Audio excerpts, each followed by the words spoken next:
A manchete foi derrubada a liminar que impedia a divulgação dos detalhes do contrato entre o Luva de Pedreiro e seu antigo empresário.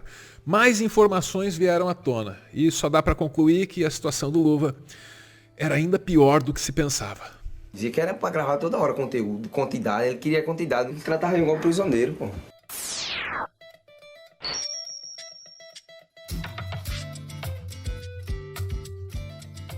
Era uma vez um menino simples do interior da Bahia, trabalhando no campo, ralando todo dia para fazer o quê? Uns 20, 30 reais por semana.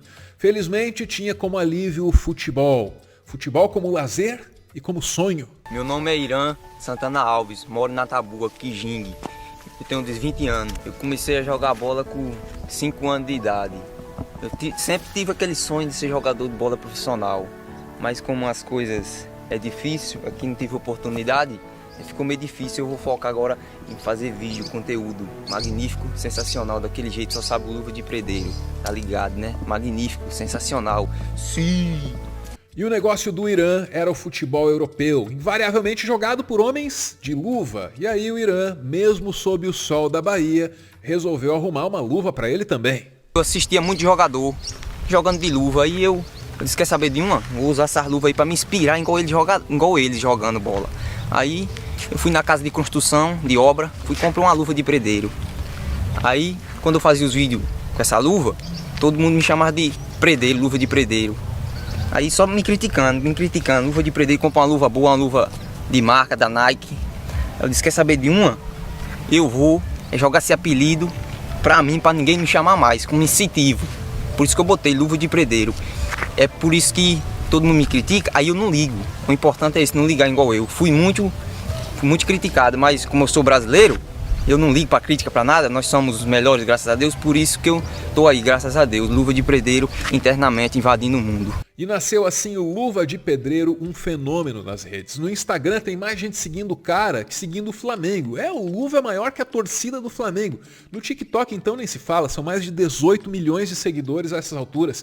Um engajamento estrondoso, contratos de publicidade milionários. Muito dinheiro que o Luva não viu.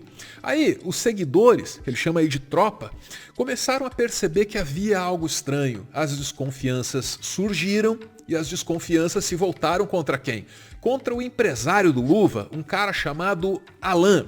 E aos poucos, a imprensa foi revelando detalhes do contrato que o Luva tinha com esse cara. Primeiro a gente soube que o Luva só tinha direito a 45% da grana que ele gerava. E, apesar disso, só tinham passado pela conta do Luva R$ 7.500 durante esse período aí de fama estrondosa, etc. e tal. Pois é, fica pior? Fica. Para sair do contrato, o Luva teria que pagar uma multa. Uma multa enorme e unilateral. Existe alguma ilegalidade em ter um contrato com multa apenas para um dos lados? Num primeiro momento, uma cláusula unilateral de quebra de contrato não é ilegal. Mas no caso concreto, por causar um desequilíbrio e ser bastante onerosa, me parece ser questionável judicialmente. Entendeu, né? Para o Luva sair do contrato, ele teria que pagar R$ 5.200.000.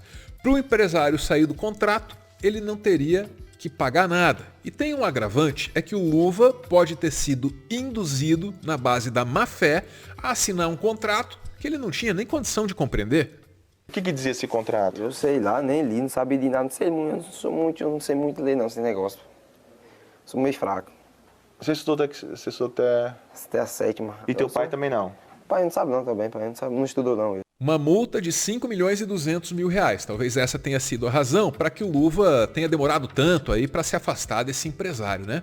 E aí depois o Luva foi procurar o Falcão do futsal, novo empresário do Luva, que contou que teve que montar assim meio que uma operação de resgate para salvar o moleque. Comecei a falar com ele e falei, só vou falar com você se seu pai estiver junto. Ele chamou o pai dele, fiquei 1h15 com eles no telefone. Não, porque fala da multa, fala não sei do que, e eu não aguento mais, e a multa. E eu falei, cara, vocês estão querendo sair dessa situação? Foi meio que um pedido, eu tenho tudo, tá? Tenho tudo. E aí foi quando eu liguei pro meu sócio lá em Recife, expliquei, ele falou, já tem um carro pronto para sair 9 horas da manhã pra gente resgatar ele e o pai. Então vai, porque eu acho que o ex-empresário ia chegar às 3 horas da tarde, nós fizemos um esquema para o pessoal chegar às 2.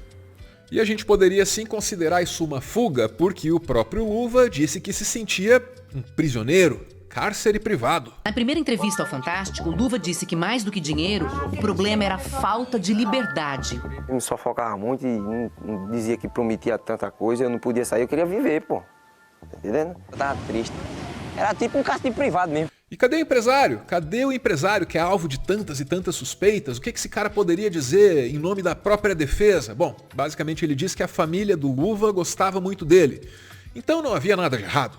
Alan mostra uma troca de áudios com o pai do Irã um dia antes do fim da sociedade. O diálogo, segundo o empresário, indica que não havia mal-estar com a família do Luva. Se existia tamanha insatisfação, como é que eu recebo uma mensagem dessa um dia antes? Tô chegando amanhã aí, liguei pro senhor. Seja bem-vindo, com fé em Deus. Deus que ilumine seus passos. E nesse ponto a gente volta a recorrer ao Falcão, porque o Falcão diz que o áudio que foi mostrado ali nem era pro empresário, era para um tal de Carlinhos, que não tem nada a ver com a história. Mas o mais impressionante, gente, para eu não me alongar muito, ele coloca um áudio do pai, pasmem, ele coloca um áudio do pai falando que ama ele, que tá com saudade dele do dia 26/6. E pasmem, esse áudio não é para ele. Se liga. Boa noite, cara. Eu sei que você tá dormindo. E aí, como é que vai aí? Tudo bem? Vocês aí? Tudo jóia? Muita saudade de você, cara.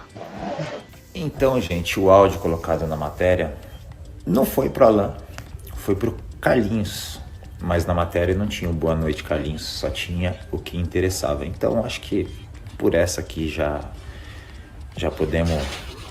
Não precisamos nem falar da placa que ele não citou. Placa? Que placa? Que história é essa de placa? A gente está falando de um prêmio que o YouTube envia para quem consegue aí 100 mil, 1 milhão de seguidores. É uma placa com o nome do criador de conteúdo, que fica gravado ali nela.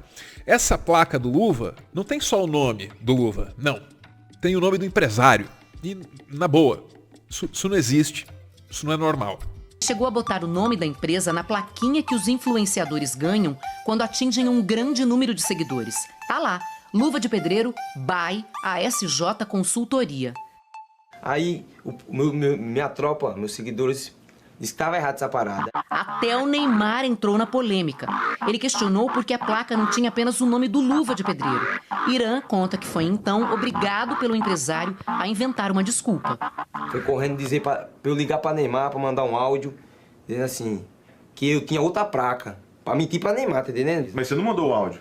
Ele mandou mandar, pô. Ele dizia que ia acabar tudo. Cara, explica pra ele, né, que de repente ele não sabe. A placa do YouTube você pode ter várias. A gente ia pedir a dele quando ele mudasse de casa. Quando para a casa nova dele, a gente pode pedir quantas quiser. Mas o Fantástico consultou o YouTube, que disse que fornece apenas uma placa. Desde que foi resgatado pelo Falcão, o Luva está morando numa casa muito melhor, de frente para o mar, com a família, com mais conforto. Ele também descolou uma advogada que está tentando derrubar aquela multa lá, aquela multa de 5 milhões e 200 mil reais. Se livrar dessa multa é o que falta, né? Para que ele possa dar tchau para esse contrato aí de vez. A gente apontou também, por vontade do Irã, a diminuição do prazo do contrato para metade, o que eles não concordaram. O contrato permanece com a validade de 4 anos. A gente apurou que a multa ela era unilateral. Pelo menos a gente tentou manter aí uma multa para quem descumprisse o contrato, para que ficasse uma coisa mais equilibrada, né? Ainda que com valor elevado. Se dependesse do tal do Alan, o primeiro empresário aí do Luva de Pedreiro, a gente não saberia de absolutamente nada disso.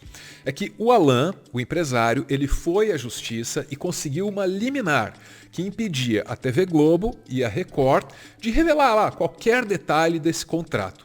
Essa liminar, ela foi derrubada, porque aconteceu o óbvio, né? As emissoras foram à justiça e conseguiram uma decisão revertendo esse negócio. Então agora, e só agora, a gente conhece melhor os detalhes dessa história.